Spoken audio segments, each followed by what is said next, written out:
everybody. It's Michelle LaVore and Devin LaVore coming at you. So,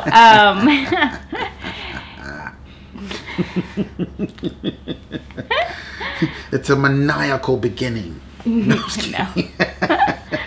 So, we just wanted to kind of share what's been going on. This morning, I got up and it was really much, we're still in the waiting process. And I'm just like, Lord, why, just the length of the waiting. And it's like, oh, come on. Like, why can't this thing just come out, be born, And so it was just like. Our house. Yeah, our house. The new life. And it's just like, it's just like we're just still in this place of waiting. And it's like, Lord, what are we doing? Why are we waiting? All of those. And that was just really kind of coming in. And, we were just kind of talking, and you were saying how it really is very much. I said, this is like this is prophetic fulfillment. It really is. It's a prophecy fulfilled. Like literally, we're in the middle of every last little detail. Yeah. Of the prophecy being fulfilled. We're in the middle of it right now. Yeah, and you just kind of forget in some ways about. How God said things were going to come out, and then when you're going through it, it's like, okay. I didn't think that this would take, because really it's been taking almost twice, like for me, like twice as long as I thought it would take. And it goes back to with Isaiah, and God has always said like Isaiah was a representation of what he was going to do in us and everything. And his birth, everything surrounding his birth has been it's a prophetic sign of what God's doing. And his birth, for me personally, it was twice as long as everybody else's. There was just this sense of like, why is this taking so long? Why is it that I'm having to push? I mean, with all the others, they were just kind of like, okay, they're coming out, no after the water broke, it was like 3 hours. Yeah, boom. I mean, crazy. At 3 hours with Isaiah, we were like, we're not getting anywhere. Yeah, we're like, what is going on? We would have had a baby by now. Yeah. If it was the other three. Yeah, and he came out facing upward, and just how just things were different with him. And so it's kind of like this process really has been with just hearing back and forth what's going on with the home, and they're even kind of talking like, this doesn't normally happen. Like usually it's like, all right, we can just go in, get a place, and it's done. And unexpected delays. Yeah, just like what? This is interesting. Little nuances kind of thing. And so it's like, wow, Lord, even in this, you are fulfilling your word that you spoke to us, and we just didn't. He seems like a pretty smart guy. Yeah. I'm just saying. Just throwing that out there. Yeah. And so we were just kind of talking about it, and it was like, yeah, that's so true. But in my heart, I think it was still just like, oh, that just means waiting, and it was just hitting that spot. And then during God time, I was just like, okay, Lord. We were actually listening to, what song was that this morning? I don't know, Resurrecting Me or something. Yeah. By Elevation Church. Yeah. And so we were listening to the song, and there was this line. It was talking about how like the soldiers that were put in front of the tomb, they were there in vain. They waited in vain. And I felt like God was just like, but you're not waiting in vain. Like nothing that we go through is in vain, because the Lord is using it. And I was just, I don't know, it just really hit me. I started praying, and I was just like, wow, Lord, you're right. This waiting is not in vain. What you're doing for a reason. There is purpose to everything you do. Every step of the righteous is ordered by the Lord. Well, and when you look at how things have transpired relationally with the ministry we're connected with, it's like, I would not have done it any other way. Yeah. It's been really amazing. And so amazing. So good, and just been like, yeah, this is really great to really get deeper in the relationship in increments. Yeah. So that, when there is face-to-face contact, it doesn't feel like a business transaction. Yeah. I feel like now I'll be meeting with friends. Yes. I'll be meeting with family. Yes. I'll be meeting with, my auntie. You know? Yeah. You know what I mean? I don't know how else to explain it. Yeah. There's been a relational transaction. Yeah. That I really feel like the Lord just said that to me right now. There's been a relational transaction that needed to take place before material transactions. Yes. And I just really feel like that was really solidified. Last night, really, it was just like there was a solidification of the relational transaction. There was a border crossed. There was a crossing over relationally. And it was just like, okay, and it's like we're only going to build on this from here going forward. It's like, okay, this is awesome. Yeah. And the cool thing is, like when I was standing literally right here in front of this window. And there was all kinds of morning stuff going on, morning logistics with kids and stuff. It can be kind of overwhelming because it's the same stuff over and over and over every day. And it's like I just put life on pause in my heart, my mind, and I'm going, God, what are you saying to me right now in this day for right now? What do you want me to know? And I just felt like the Lord said, your labor is not in vain. And he reminded me of, 1 Corinthians 15:58, I believe, is what it says. That I just saw the numbers, 15:50. I just saw the whole reference, really. It wasn't just the numbers. It was 1 Corinthians 15:58. Yeah. And I was just like, your labor is not in vain. And I'm like, there's a part of me that was like, I really needed to hear that. But then another part of me was just like, I know that. I know that this is not an in vain thing. But it's interesting how, like, maybe my brain knew that, but maybe my heart needed a little you need a little help. But the bottom line is that's what God wanted me to know. He's like, your labor's in vain. And it's funny because it's the same thing that because you didn't know he said that to me. No, and that was before we even started really talking about before we even started God time. Feeling about it, and then during God time, because we talked about it, but we didn't say. It was more of just like, okay, just kind of left it at that. We needed to start our day, and then to have God basically literally say the same thing to my heart, and in the same context, it was just like, wow, like, again, God just confirming. It's like, no, what we do every day has purpose. And because it kind of felt like that this morning, it was like, what is the purpose of this? Why are we here in this place of transition?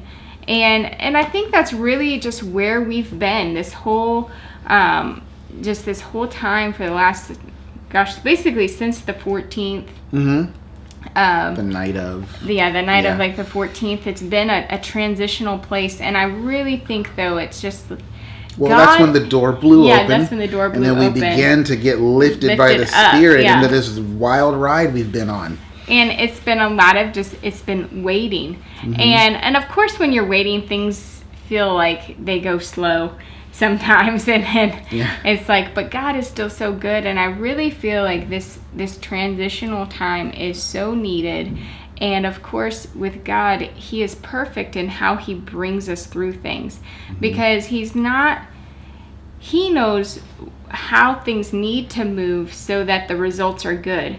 You can try and go from one thing to the next really quickly, but you're going to be missing things. Yeah. And even the processing that God needs to bring you through so that you're healthy when you're going onto the other side, there's time that's involved in that. And I just believe that God's been transitioning us and our family and in our hearts and how we're doing everything, Well, I was going to say, and God's not in a hurry. He's not. He knows what he's doing. He knows it.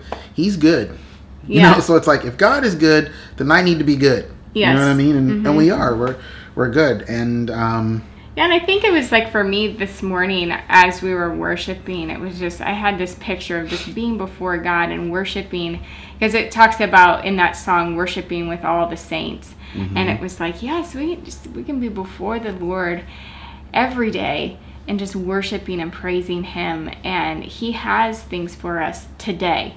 It's not, every day. You have to wait until Friday to get something, or you have to wait till Sunday to get something. It's like, no, you have today, you have this moment, and God can just speak to your heart and about anything that he wants. And so that's just been kind of I think just the prayer I've had today of just like, Lord, what are you speaking? And honestly, this morning I got onto the news, and the title on the news was talking about Donald Trump, and there was a phrase. It said the title of it was profound vindication. And I was just like, yes, Lord, yes, I really believe that God is speaking profound vindication. Well, yeah, because I was thinking like, well, why is it profound vindication? Well, because he said, hey, we need to do this. But then there was this big public outcry, oh, you can't do that, rah, rah, rah. So then the wimpy establishment that he's trying to come against, that he's like, I'm draining you. They were like, no, you can't do that. The people are freaking out. So if they're freaking out, then that's going to threaten our job. So we have to do something. All that mess. And so they overturned what he was saying that should be done. Not going to get into the details. And then now they're going, oh, yeah, we better do that. You know what I mean? Yeah. It's like, yeah, we better do that because that actually was a good idea. And now it's like, I told you, you know? Yeah. He's like, dude, first off, I'm Donald Trump. I don't need the money. And all the life that you career politicians are trying to claw at, I've been living there for decades. Yeah. You know, I'm literally actually in this position to do a job. You know, and it's just like, I'm not trying to puff myself up. I mean, my last name's Trump. It's all over the United States of America. You know what I'm saying? All over the world, really. So it's like, with him, he's not playing games. And so he went into a position of people who play games. Yeah. You know, that's what they do. That's what politics is. It's like a great big role-playing game. In some respects, it's not even real. It's not even reality. But he's just like, man, I'm bringing reality to a place that's full of illusion. And he's like, this is a good idea. And so it's like, well, how does that relate? Because, you know, the enemy has come against a lot of us and a lot of using people, you know, church people, family, all that, you know, the persecution that can come from you maybe doing something a little different. You're coming into a situation, or you're coming into this life of the kingdom, the spiritual life, and the decisions that you're making. Hello. Yeah. People are like, that's crazy. What are you doing? Blah, blah, blah, blah. You know? And it's like, God's not going to do, ooh, you guys really are just deceived. Oh, we're going to pray for you. And it's like, well, with what God is doing in our lives right now, it's like profound vindication. It's almost like, I told you so. And it's like with Abraham, when he finally received, I mean, he didn't even have to hold the baby in his hand. As soon as Sarah got pregnant, it was like, wow, that's a miracle. Yeah. Now, throughout the pregnancy, he could have been like, oh, is the baby going to survive? She is old. Yeah. You know what I mean? That could all of that could have happened. Yeah. But it's like, God's like, no, I'm not going to put the seed in there and not bring it to birth. Yeah. You know? But it's by faith that things are made manifest. Not by any, you know, Eastern mysticism, witchcraft stuff, and the secret and manifesting and all that. No, it's just by faith in the Word, declaring the Word, believing the Word, coming into agreement with the Word. Eventually it comes out. Yeah. You know? Yeah. So in that, I'm saying there's profound vindication when you receive the promise. Yes. In fact, when you study the number 35, the number 35 means vindication, and it talks about that. Yeah. You're vindicated by your faith in believing in God, and then God giving you what you believed Him for. Yeah. After you've gone through what Abraham and maybe Job and Joseph and David went through to get there. Yeah. You know what I mean? It's not just going to be handed to you as you're sitting in the stands cheering someone on who's playing. If you're in the stands and you're just cheering on those who are on the field, you're not going to get the same reward that the football players got, that you're just in the stand and you're a fan. You know what I'm saying?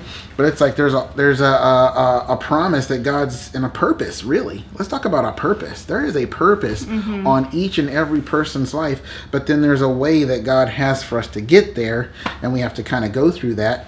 And it's like when you receive that which you have been believing for and struggling for, you've gone through so much stuff that you don't even know which end is up sometimes. You don't even know if you're saved sometimes, because you know what I mean, it's just that's how intense the battle can be, right? You can be like, well, there's no God. God doesn't even like me anymore. You know, there can be some crazy stuff that goes through your head, but when God takes you through that and you receive that which you've believed, it's like vindication, and God gets great glory. That's really the real reward for him. It's like, look at the glory, the spotlight, the reality of who he is that gets shined through your life and through that vindication. Yeah. That's why it's profound. You know? Yeah. Is that what you got out of it? She's like, wow, okay, sure. Sounds well, why not? You are too funny.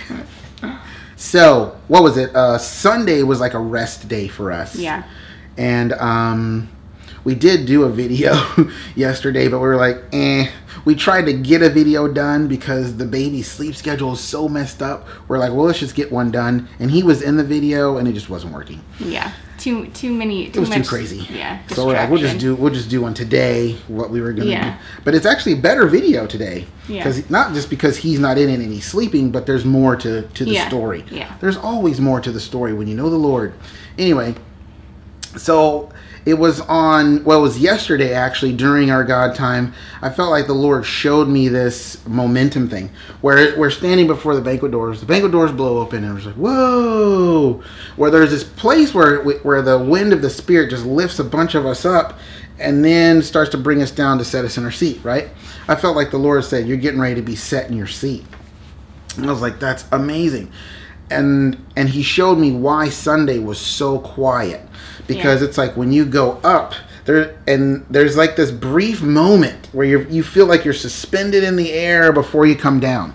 You know, like when you throw a kid up in the air or something. They go up, it's really fun, whoa, and then there's that brief moment where you're just suspended before you get your downward momentum. You got the upward momentum and the downward momentum, but there's a transition, a small little rinky-dink transition where you're not moving. You know, scientifically speaking. And I felt like God was like, that's what Sunday was. Sunday was that moment where you're like, whoa, and now you're going to go. Now you're going to have some downward momentum. And of course it continually builds until you get to the seat, because that's the way the Spirit of God's designed it. And I can say that that's definitely been the case so far. There's been some more momentum going, and it's really cool because it's like even during your birth, those first 3 hours where we thought, well, we could have a kid in like 3 hours, there was a lot of momentum. And then there seems to be like this sudden stop. Do you remember that? It was just like, what is going on? And it was just like, and you were like, I just want to lay down. Yeah, I was so tired I want to lay down. That point. In that transition, you decided you were going to lay down. And I was like, okay. And then suddenly there started to be more momentum. And then it was just like, wow, this really is taking a long time. Like, why is this taking so long? What's going on? Turned out the umbilical cord was wrapped on his shoulder, so it's kind of hard to push when something's pulling on your shoulder. And he was facing upward, you know? And I was like, you know what, Lord? Even that's a prophetic picture, because when we come out of this situation, we're going to be facing upward. You know, our faces are going to be pointed to God. We're not going to be looking at the promise. We're not going to be looking at we will, and we will see it. I'm not trying to be overly spiritual. I'm just saying we're going to be looking to the Lord. You know, we're always going to be looking to the Lord. Like, okay, Lord, here we are on the other side of the Jordan. So even when we get to the other side, we're still going to have to be like, Lord, what are you saying? What are you doing? You know, you don't want to. This is why in Deuteronomy, Moses was like, the whole book of Deuteronomy was like, listen to this. Do not forget me. Do not forget me. Because when you cross over and all these amazing things happen, you're going to be tempted to forget me. Don't do it. You know, don't forsake the secret place. And Lana Vosser prophesied, wow, I don't know, it was like 6 or 7 months ago or something like that. She was like, I'm getting ready to send my people into a place where they're going to have to learn how to continually seek the secret place in the prosperity. Yeah. And she was saying how, or God was saying through her, like, in times past, that's always been a problem. The prosperity comes, and then the people leave. Yeah. And it's like, we're not going to be those people. Yeah. I am determined. I refuse, because it's like, I feel like more like Peter, where I'm like, well, Lord, you have the words of life. Where else are we going to go? Yeah. You know, a nice house. A nice house is nice cars are nice, but it's not life. Yeah. You know what I mean? Isn't. So we're just gonna be. We're gonna enjoy the feast. Yeah. I mean, don't get me wrong now. Yeah. We're gonna enjoy the feast, and the Lord told me just yesterday. He was like, "Do not give up the desires of your heart, man." Out of some because I have a problem with that sometimes.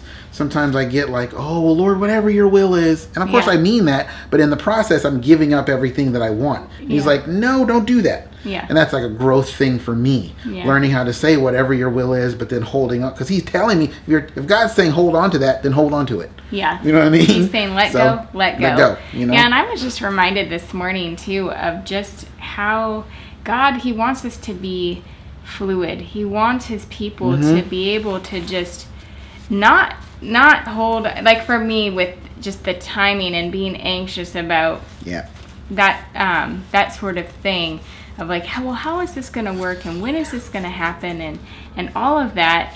It's like God is just like, just meet with me. And so every day it's like, Lord, what do you have for us today? You know, Jesus said, like, don't worry about tomorrow. Today has enough worries of its own. Yeah. But then don't even worry about those worries, because you're just with the Father. It says, seek first the kingdom of God, and all these things are going to be added unto you. And so it's like, wow, what great, I mean, I don't know, if anything, this whole time, like these last couple of weeks, I'm just so amazed and blown away by God. Because that is the truth. Who is our life? Who is our source? It is God. It's not stuff. Stuff can only do so much. It cannot move the way that God can move in your life and in your heart. It does not. Stuff can't bring you any joy that, I guess it's like, you can be happy with things, you can have joy, but the sustained joy that comes from the Lord, that is in him, only he can do that. Yeah. And that's just really the only thing you're going to be satisfied by in the long run, you know? Yeah. Well, you're just determined to be up, aren't you? Bam. he just had to get up. He had to be in the video. Yeah. But that's pretty much what we have for you guys today. Yeah. And it's just that, you know, true joy and all of that, it just flows from the Lord. And he does give us the desires of our heart. But it's like, I don't know, I've just been so blown away by how amazing God is, and how it's like there is no other life that I want other than to just follow God wherever he's leading. And it doesn't matter, like our life, I mean, I don't know, it's just our life. You're so blown away, you can't even formulate sentences, but it's just like, to be able to walk with the Lord in such great adventure, and to have a life that is just completely God's, and knowing that he has our desires in his heart, and we can trust him. I think that was something that I've learned this whole journey, is like how much I can really trust the Lord, and it's a trust that's really beyond words. Because it's like he takes care of us. Okay, he loves us, and it's like he is so trustworthy. So that's what we have for you guys today. He wants the camera. This guy gets a little too crazy. Yeah. But we just love you guys. Appreciate you guys. Yeah, and so appreciate those of you who have just continued to give support to us and our family. Yeah. Which will not be much longer. Yeah. And I tell you what. And so we're gonna be just like, thank you guys for the support. You no longer need to give. Yeah. Not yet. Wait till we give that announcement. Yes. Oh, you'll know when it is. You know it. Yeah. But yeah, so we just pray that you guys are blessed, and that God is just working wonders in your heart and your life. Yeah. And so until next time, we will see you later. Yep. Love you guys. Bye. See ya.